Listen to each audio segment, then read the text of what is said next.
Your 30s is just like your 20s, but with money. This is the time you realize that you actually have extra lying around. Now, this is not only about making your salary last till the month end, you need to build on the good work that you did in your 20s.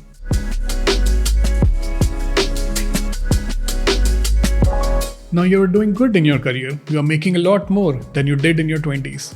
Maybe you have a spouse now who maybe is also earning. This is the time when the comparisons start. You do not need to buy an expensive car just because your friend did. You do not need to travel business class on your international trip just because your friend did. This is the time you need to be aware of the lifestyle creep. Of course, you can spend more now that you have more. A little extra comfort is okay. In your 20s, you could have just invested 2,000, 3,000 and you would have been set. But now you need to step up your investments. You need to plan for buying a house, buying a car, planning for your kids, taking care of aging parents, and so much more. On a side note, this is the time when you will start realizing whether this is only a job or there is a career ahead of you.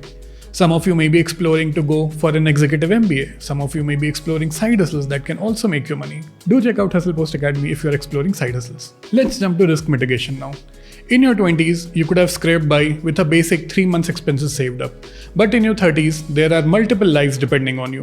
Maybe your kid fell in the school and broke their ankle, or maybe you were in an accident. Or if you lose your job, you still have to pay for your kids' school fees and medicines for your parents. You need to be ready with your emergency fund for these situations. When you're just starting your career, it's relatively easier to land a job. But as you grow to a senior manager or a VP role, it becomes slightly more difficult to land a job quickly. You need to plan for these contingencies. And now every few years, there is some unprecedented global meltdown or pandemic or inflation or war, something that will impact your cash flow.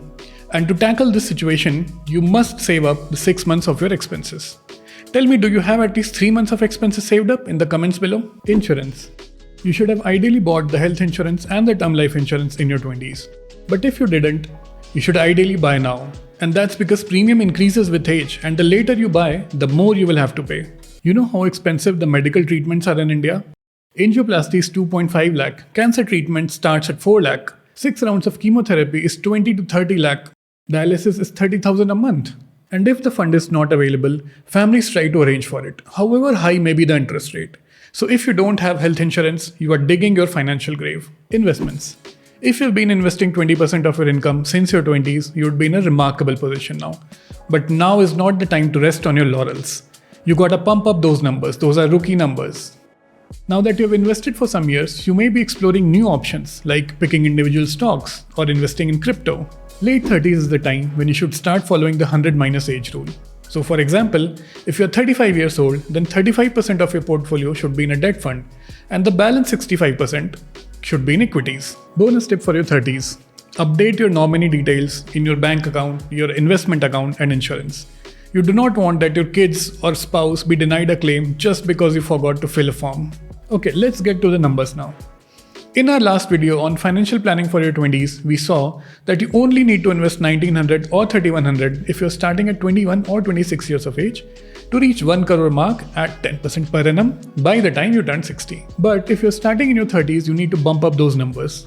You need to invest 3,500 or 6,300 if you're starting at 31 or 36 years of age to hit 1 crore mark by the time you turn 60. To hit the 10 crore number, you need to invest 35,000 or 63,000 per month. But if you feel that you are behind the curve to hit your target number, do not risk it all on some get-rich-quick scheme. Your best life is ahead of you, it's not behind you. If you're down, you can stay down or you can fight your way back up. You have what it takes if you decide so.